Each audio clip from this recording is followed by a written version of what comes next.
Hi guys, and today I'll be playing Bad End Cinderella. Classic tale tainted with a dinge of regret and obsession. What happens to the prince who lets his fairytale ending slip right through his fingers, and to what lengths is he willing to go get it back?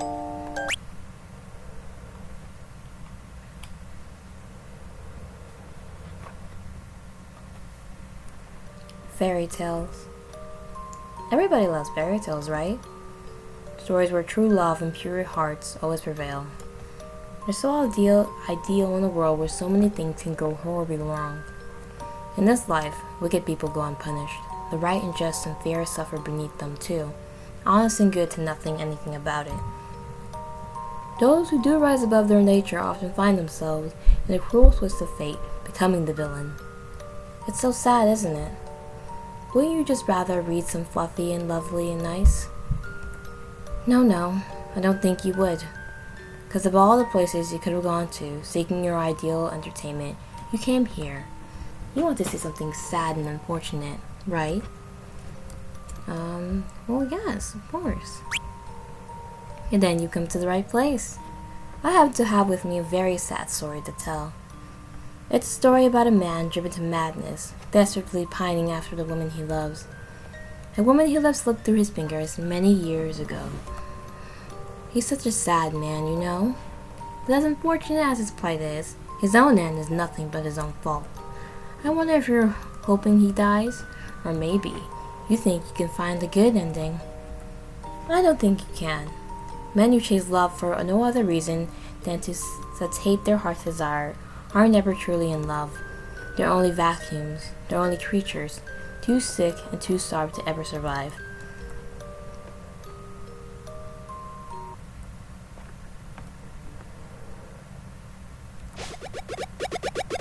Damn it, what do you mean everybody knows?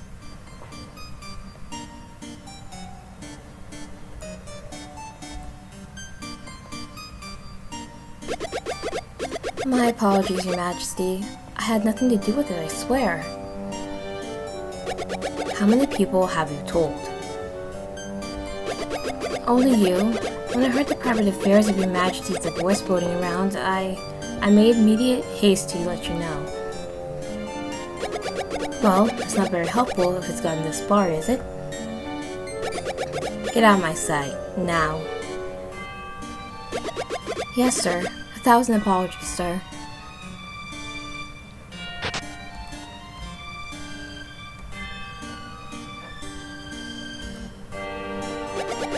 What a headache. If everybody knows about the divorce, I'm going to be the laughingstock of my peers for God knows how long. That woman is honestly such a gossip. It's been only 1 month since Sylvia, my beloved wife, made her plans to leave me be known. Something about falling in love with another, needing to follow her own stark desires. I was dreading something like this happening. It wasn't often a king had his marriage so carelessly cast aside. I'm being left. I'm being divorced. My wife of 6 years is leaving me for a commoner. I must be a shitty husband. Damn it. Didn't you know what I sacrificed for this marriage? It's not about love. It was never about love to begin with. It's a political marriage, not supposed to be fun. It's not like I loved her much anyways. I was the one who had to smooth over any of her social transgressions with the wives and daughters of other courts. It was all presented like a noble sacrifice we both have to bear for the sake of the greater good. Even an affair would have been better than this. At least the burden of reputation management would not have been all placed on me. It's not fair. She gets to skip off into the sunset with her new lover, while I'm stuck here to pick up the pieces. What am I going to tell her father? No matter how you slice it, this is going to be hell. Ella would have never done anything like this to me. Okay, who's Ella? A long time ago, it was just me and her. While the rest of the castle was content to leave me be, she stood out amongst all of them and offered her personal friendship to me. Ever since we were children, she was mine and mine alone. You could say it was love, but there was something special about how it bloomed between us. We started as children, so innocent in the world, we grew up alongside one another. Over time, it became deeper, There was nobody else in the world who made me feel the way she did. But then, I guess my fate is fitting. When my 21st birthday arrived, I was tasked with finding a suitable wife to govern the country with. My parents had their preferences, and I, the fool I was, just assumed Ella would always be there for me, even through my marriage. When we held a ball to determine who my bride would be, I hadn't planned on inviting her. She was only a servant. But she showed up anyways, and something inside me found that offensive. It was embarrassing. She couldn't even afford to dress properly, and in front of my parents too. These were my peers. She had meant well, but these were my peers. I didn't do anything when they scolded her and sent her away. I figured I could find her and apologize later. When I went to find her, I was told that she left. All her things were just gone. Well, what do you expect?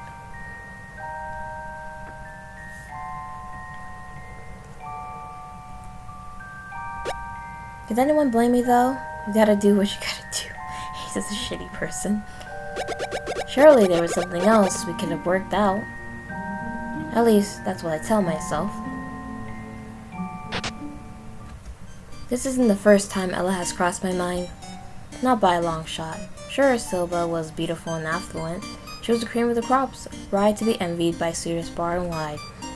She has such an innocent glow and a spellbinding allure. I was able to recover from my loss temporarily, pour my heart into Silva. Then we married and I became king. I was no longer her fairytale prince. I became an obstacle to be avoided, yet a resource to be harvested. We began to loathe one another quite easily. During the coldest moments of our marriage, my mind began to drift towards the warmth I felt with Ella. Some nights, it was all I had to fall asleep with. She would float in and out of my mind like a ghost fermented in my misery. Oh, my darling Ella, if only you stuck around. I wonder if she misses me at all. I wonder if she ever moved on. No, she wouldn't have done something like that, would she? She'd never just move on. No way. How could I have been so stupid? How in all these years have I never considered that she could find anyone else? The thought is making my skin crawl. Maybe she's understood the situation, maybe she gets it. Maybe she's still my Ella. If not mine, who else is? Damn it. This one's delusional. It hits me like a ton of bricks. I'm about to be alone for the first time since she's left. And I don't even have my consolation prize to show for it. I'm the laughingstock of the kingdom, and for what now? Why does it boil my blood to think that she's maybe no longer mine? For so long, I just assumed that she remained the way that I remember her. But it's not uncommon for women to find other men too, is it? In fact, for all I know, some other guy could have swooped in the second she left. How do I even know she didn't leave with another guy? My Ella wouldn't do something like that, would she? She would never leave me forever. I guess it shouldn't matter too much either way.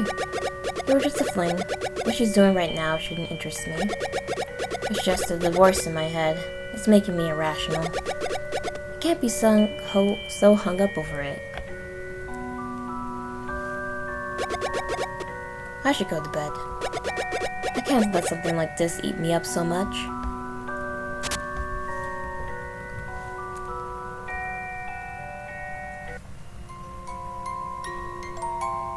One week later.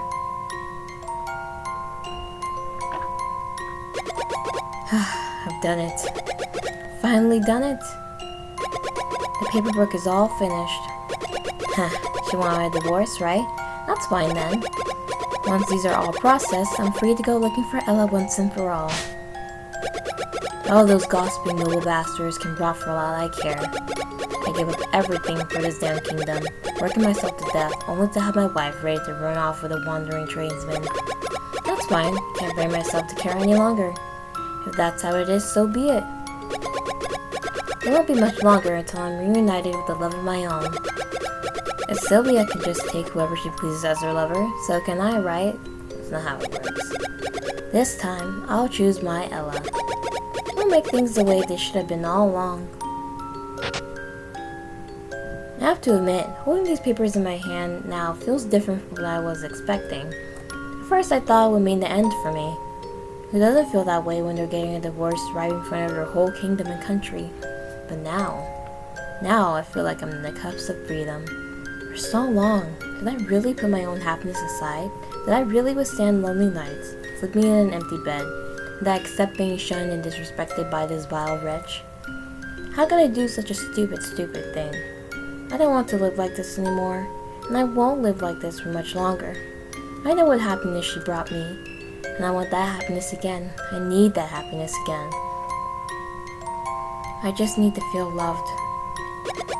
And I know exactly who can help me find my Ella. I'm sure if I ask politely, he will tell me everything I need to know.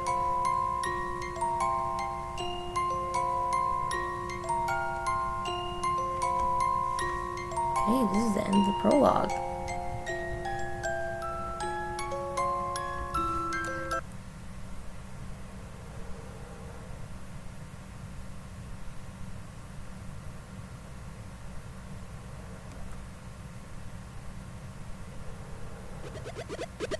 Oh, okay. Are you actually serious about this? That is the dumbest idea I've ever heard. No, absolutely not.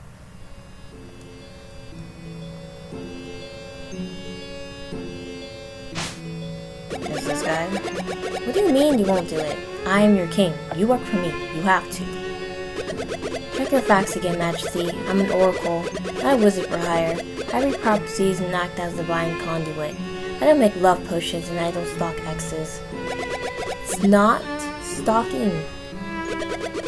I mean, it kind of is. You're asking for the private whereabouts for a person without their permission. That's weird. You're being weird. I don't recall asking for your opinion. It is a matter of true love. You wouldn't get in the way of true love, would you? Oh, absolutely. I do all the time. But this isn't about love anyways. This is infatuation. You're aware of how you feel, but you got no clue if this Ella feels the same way. You're basically asking for a divine retribution, going about it this way, even if I could magic up you a love potion. Which I can't. What you get wouldn't even be love anymore. You get a hollow husk of a human being with none of the autonomous thoughts or feelings that make them themselves.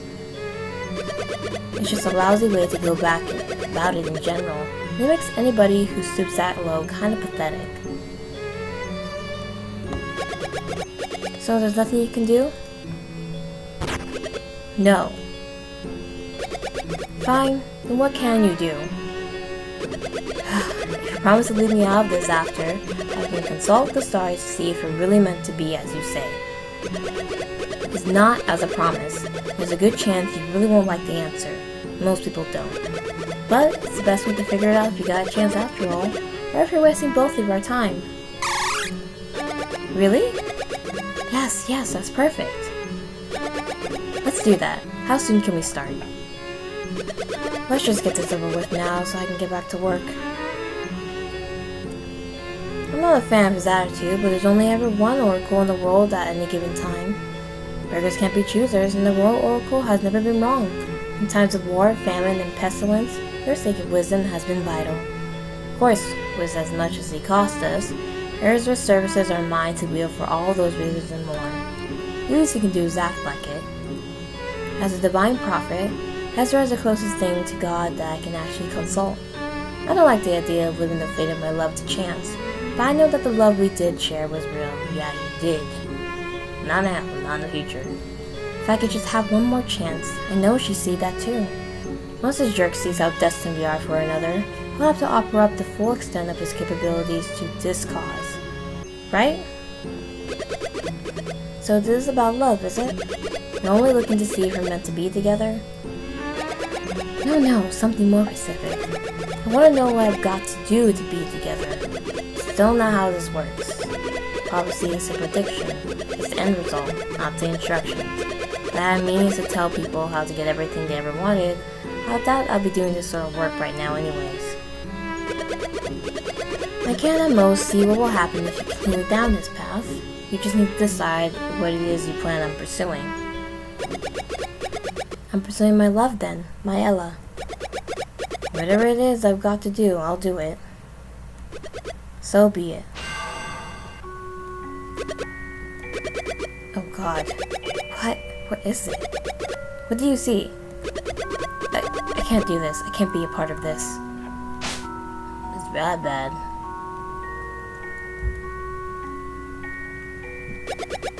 Don't keep me in suspense. Tell me how I went.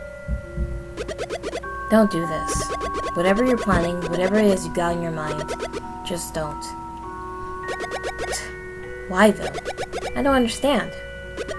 It's not just not meant to be. Chasing after this Ella person isn't going to end well.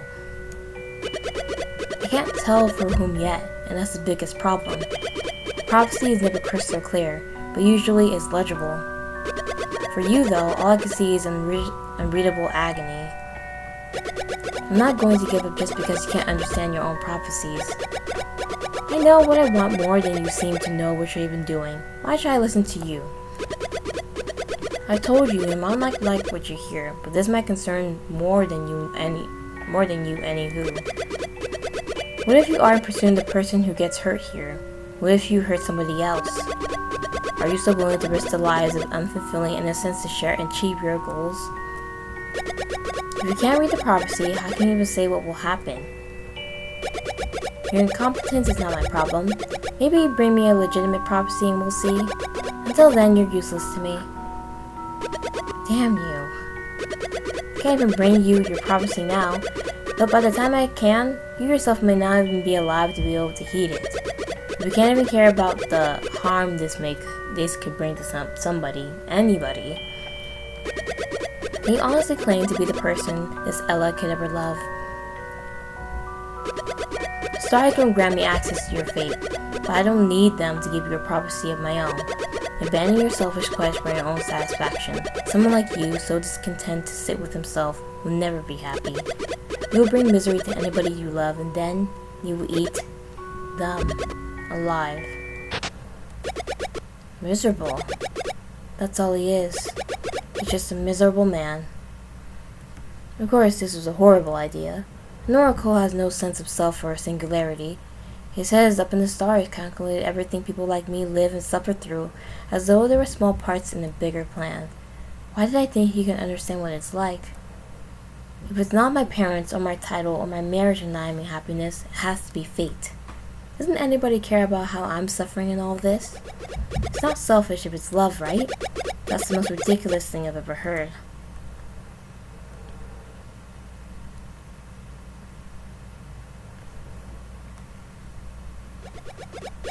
Ah, is the game over already? Well, I guess it is free. Get what you pay for.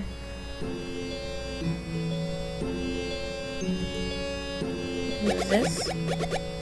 Hello, this is Hamartia again? I'm really sorry this game isn't longer. I could really even call it a game, that is. It was only supposed to be a quick 12-hour for me, but get one more done. Okay, so this is basically the demo.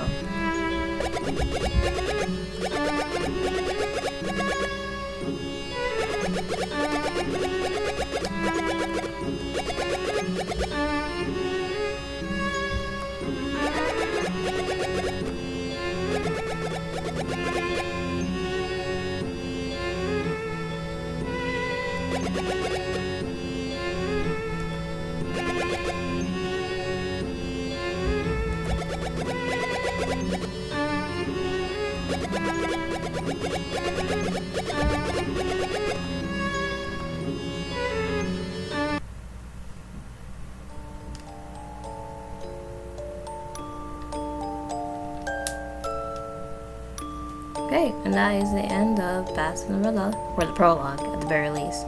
So basically Claude here is under the delusion that he will see his beloved Ella again and just think that she'll feel the same way. Most likely, well definitely, that she won't feel the same way and he'll lose his mind because he feels like the world's against him and whatnot. And most likely will probably end Ella's life. I see it going that way, but it could turn out to be something, then it could turn out to be something different. So, thank you guys so much for watching this video. Bye!